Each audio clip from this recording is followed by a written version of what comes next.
뜻이 노예입니다. 노예라고 하면은 부정적인 생각이 듭니다. 18세기, 19세기에 그 제국주의 시대에 열강들이 아프리카의 흑인들을 인신매매해서 혹독하게 일을 시켰던 그런 그 노예제도, 그런 부정적인 생각이 납니다. 오늘날 자유민주주의를 살아가는 이 시대에 노예로 살아가는 사람은 거의 없습니다.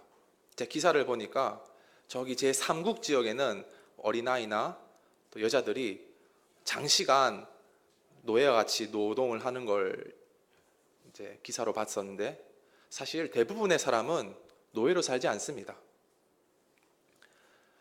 그런데 성경의 배경은 노예가 아주 자연스럽고 아주 당연한 제도입니다.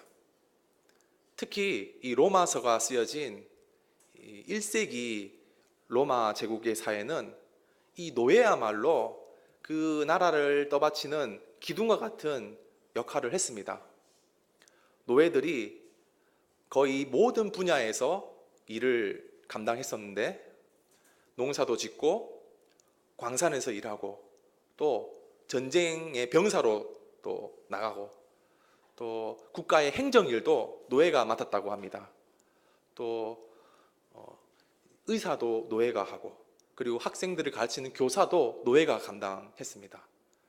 그리고 그 당시에도 연예인들이 있었는데 그 연예인들도 다 노예였다고 합니다.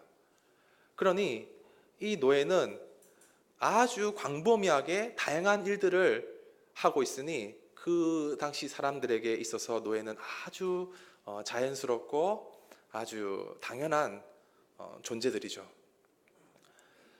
이 노예들은 주로 정복을 해서 그 약소국을 정복해서 거기 사람들을 이기면은 노예로 삼았습니다.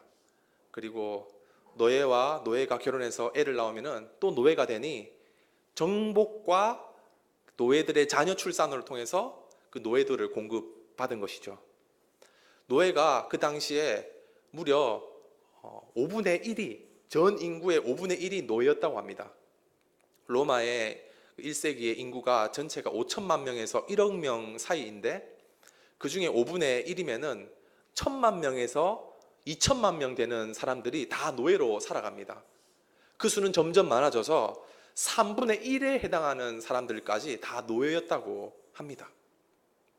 그렇게 노예가 아주 자연스럽고 당연한 배경 가운데 이 로마서 1장 1절은 이렇게 말합니다.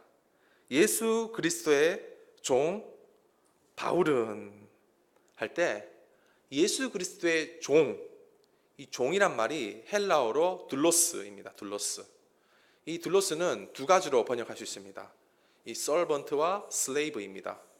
두 뜻이 함께 다 있는데 이 둘 중에 어느 단어를 택할 건지는 그 문맥을 통해서 확인할 수 있습니다.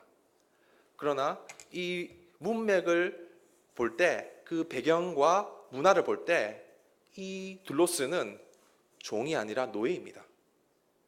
정확한 말은 예수 그리스도의 노예 바울은 이렇게 표현해야 되는 것이죠. 종과 노예는 아주 다른 개념입니다. 종은 고용된 존재입니다. 반면에 노예는 소유물입니다. 소유된 존재입니다. 종은 그 싹에 따라 움직입니다. 월급 받고 일하는 사람이죠. 뭐 임금 체불을 한다든지 근무 환경 마음에 안 든다든지 혹은 그냥 일 자체가 내 느낌에 안 맞으면은 언제든지 그냥 그만두고 때려쳐버릴 수 있습니다. 그게 종입니다. 그러나 노예는 그럴 수 없습니다. 노예는 소유물이기 때문에 뭐 임금이 어떻든지 환경이 어떻든지 그런 거에 불평불만 못합니다. 항상 주인이 시키는 일에 철저하게 복종해야 합니다. 그게 노예입니다. 그러므로 노예는 늘 이 물건 취급 받았습니다. 고대 사회에는 세 가지 물건이 있다고 합니다. 소리 없는 물건, 소리 내는 물건, 말하는 물건. 소리 없는 물건은 이런 탁자나 물컵 같은 물건입니다. 소리 내는 물건은 짐승을 말합니다. 개나 소나 돼지 같은 짐승. 그리고 마지막으로 말하는 물건이 있는데 노예입니다. 노예는 사람이 아니라 물건 취급을 받은 것이죠. 그런데 성경은 우리한테 이 노예라고 말합니다. 너희는 예수 그리스도의 노예다. 동의하십니까? 네.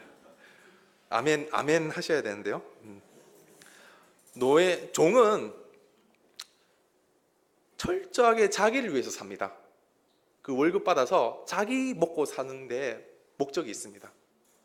하지만 노예는 주인을 위해서 살아갑니다. 그 싹이나 상급은 다 주인 것입니다. 자기 몫은 없습니다. 그것이 노예입니다. 노예는 두 종류의 삶을 삽니다. 그 삶은 주인이 어떠냐에 따라서 달라집니다. 악한 주인을 만나면은 그 노예는 평생 비참하고 비굴하고 궁핍한 삶을 삽니다. 그러나 좋은 주인을 만나면은 노예처럼 좋은 게 없습니다. 일반 자유민들도 늘 생계를 걱정합니다. 어떻게 하면 처자식을 먹여 살릴지, 월급을 제때 나오는지 늘 생계를 걱정합니다. 그런데 좋은 주인을 만난 노예는 그런 걱정 없습니다. 주인이 다 먹여 살리기 때문입니다. 게다가 좋은 주인이라서 때마다 밥도 주고 잠자리도 주고 그냥 시키는 일만 하면은 마음고 편한 것이 이 좋은 주인 밑에 있는 노예이죠. 그런데 대부분의 사람들은 다 이 로마 시대의 대부분의 사람들은 다 궁핍하고 비참한 그런 노예로 살았습니다. 그러면서 늘 자유민들을 부러워하는 것이죠. 아, 내가 이렇게 비참하게 살 것이 아니라 저렇게 자유민처럼 자유를 누리며 살면 얼마나 좋을까 늘 부러워하고 갈망해 합니다. 자유민들은 이제 의시되면서 아주 노예들을 멸시하고 무시하는 거죠. 그렇게 자유민과 노예들이 함께 살아가는데 사실 이 로마 제국의 모든 사람들은 전부 노예입니다. 자유민들도 뭔가 나는 자유가 있는 것처럼 보입니다만 그들 역시 가이사의 노예들입니다. 가이사의 법칙, 가이사의 질서대로 살아갈 때만 자기 목숨을 부지하는 것이지 그거 거부하면은 자기도 미래가 없습니다. 그러므로 겉모습은 자유민이지만 실상은 노예입니다. 그런데 이 로마 시대 때 초대 교인들은 대부분 다 노예들이었는데 이들은 오히려 자유를 누립니다. 겉모습은 노예이지만 가이사의 법을 따르지 않고 하나님 나라의 법을 따르며 살아가니 오히려 자유를 누리는 것이죠. 경쟁과 약육강식의 철저한 그런 로마 제국의 정신을 따라가는 것이 아니라 서로 사랑하고 겸손히 섬기고 나보다 남을 낮게 여기고 서로를 위하여 기도하며 하나님 나라의 질서대로 살아가니 겉모습은 노예이지만 오히려 자유를 누리는 것입니다. 우리 역시 마찬가지입니다. 우리도 다 소속이 있습니다. 우리도 다 노예입니다. 이 세상 질서의 노예이냐 그리스도의 노예이냐 이 둘 중에 하나인 것이죠. 우리 역시 이 세상에 살면서 어떻게 하면 이 세상에서 성공을 이룰까, 번영을 이룰까, 어떻게 하면 부를 축적할까 늘 고민하고 그것을 추구하며 살아가는 모든 사람들 다 노예입니다. 가이사의 노예입니다.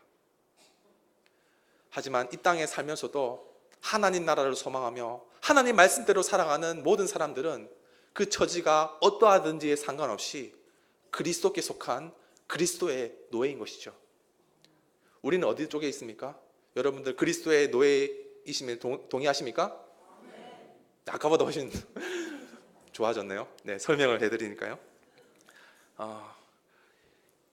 이 가이사의 노예와 그리스도의 노예는 또 하나의 차이가 있습니다. 가이사의 노예는 죄의 종입니다. 늘 죄의 종 노릇하는 사람들입니다. 겉모습은 가이사를 섬기고 세상을 섬기는 것처럼 보이지만 사실은 다 자기를 섬기는 사람들입니다. 가이사나 우상이나 물질들은 다 그냥 허상일 뿐입니다. 자기의 욕망과 정욕을 이루기 위한 그냥 매개체일 뿐이지 본래는 다 자기를 섬기는 자들입니다. 나의 영광, 나의 평안을 위해 살아가는 사람들. 그 인본주의라고 합니다. 내가 중심인 삶. 그게 죄의 종노릇하는 삶입니다. 그러나 그리스도의 노예된 삶은 오직 그리스도를 위해 살아가는 삶입니다. 그리스도를 기쁘시게 하는 삶입니다. 나의 영광과 나의 안녕보다는 그리스도와 그리스도의 영광을 위하여 살아가는 사람, 그것이 바로 그리스도의 노예입니다. 그런데 이 노예는 세상 노예처럼 막 못하면 막 채찍을 때리고 철퇴를 가하고 그렇게 억압된 노예가 아니라 사랑의 노예입니다. 그리스도의 노예는 사랑의 관계로 노예를 합니다. 출애굽기 21장에 보면은 주인 밑에 6년 동안 노예를 살다가 7년째가 되면은 자유를 얻습니다. 하지만 그 노예가 너무 주인이 존경스럽고 너무 주인이 좋아서 저는 자유가 필요 없습니다. 계속 주인의 밑에 노예로 일하겠습니다 하면서 자기의 귀에 구멍을 뚫습니다. 그러면은 그것이 증표가 되어서 종신토록 그 밑에 노예로 살게 됩니다. 억압받고 핍박받는 노예가 아니라 너무 주인이 사랑스럽고 존경스럽고 함께 있고 싶은 노예, 그게 사랑의 노예입니다. 그리스도의 노예는 바로 이와 같은 노예를 말합니다. 사랑의 관계로 함께하는 노예, 뭔가 억지로 막 끌려가는 것이 아니라 자발적으로 기쁜 마음으로 감사한 마음으로 주인을 기쁘시게 하는 그런 삶, 그것이 그리스도의 노예된 삶입니다. 지난주에 교육자 수련회를 갔습니다. 온 가족들이 다 같이 갔습니다. 아기들도 다 같이 갔는데 그 목사님, 사모님들이 그 아이들을 사랑하고 섬기는데 저는 보기에 노예처럼 섬기는 것 같았습니다. 아이들한테 밥을 챙겨주고 옷을 입히고 씻기고 노예가 아닌가 혹시, 이런 생각이 들었습니다. 지극정성으로 아이를 사랑하는데 원래라면은 부모가 자녀들을 다스려야 됩니다. 겉모습은 부모가 아이들을 다스리고 부리지만 실상은 거꾸로입니다. 부모가 오히려 노예가 되어서 자녀들을 사랑하고 섬기고 키우는 것이죠. 하나님과 우리와의 관계가 마치 이와 같다고 생각합니다. 우리는 하나님 나라에 가면은 막 무릎 꿇고 덜덜덜 떨면서 하나님 앞에 두려움으로 나아가는 것처럼 생각하지만 정작 하나님 나라에 갔을 때는 오히려 우리 주님께서 우리를 사랑해 주시고 우리를 섬겨 주시지 않을까. 마치 예수님께서도 제자들의 발을 손수 닦으셨던 것처럼 발을 닦는 사람은 노예들만 하는 겁니다. 노예들 중에서도 최고 하층 노예들만 하는 게 발 닦는 겁니다. 그런데 우리 주님께서 제자들의 발을 닦으십니다. 그러니 하나님 나라는 거꾸로 나라입니다. 세상 나라는 권세 있는 자, 능력 있는 자가 섬김을 받습니다. 그 밑에 사람들은 늘 이렇게 오직 노예처럼 굴종해야 합니다. 그런데 하나님 나라는 거꾸로 나라입니다. 오히려 작은 자가 섬김을 받고 큰 자가 섬기는 나라, 그것이 하나님 나라인 것 같습니다. 그러니 노예로 사는 게 더 좋은 거죠. 오히려 섬김을 받는 거니까요. 노예로 사는 것이 더 복된 것이죠. 더 평안하죠. 노예로 살면 살수록 더 행복합니다. 오히려 하나님께서 우리를 지극히 사랑해 주시기 때문입니다. 얼마나 사랑해 주셨나요?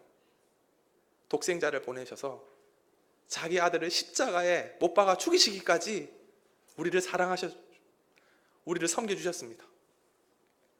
우리는 원하지도 않았는데 우리가 아직 죄인 되었을 때 그리스도께서 죽으심으로 하나님께서 우리에 대한 자기의 사랑을 확증하셨느니라. 우리는 원하지도 않았는데 자기 목숨을 버리시면서까지 우리를 섬기시는 진짜 노예가 바로 그 주님의 사랑이죠. 우리를 피값으로, 자신의 피값으로 우리를 다 죄의 노예에서 의의 노예로 값을 치러서 사주셨습니다. 그래서 우리는 늘 그리스도의 노예로 살아가야 합니다. 그리스도의 노예는 오직 그리스도만 기쁘시게 해야 합니다.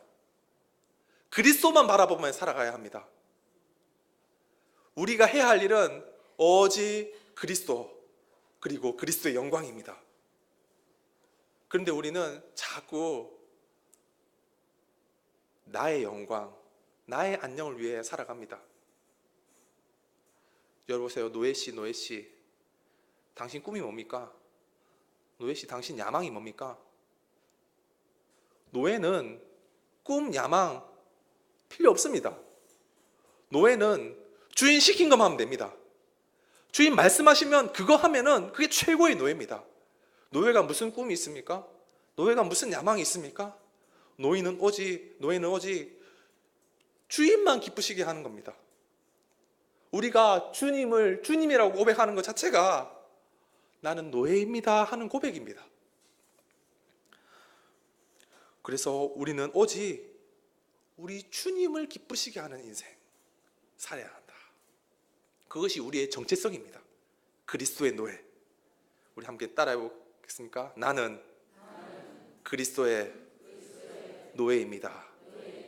나는 그리스도의 노예입니다. 동의하십니까?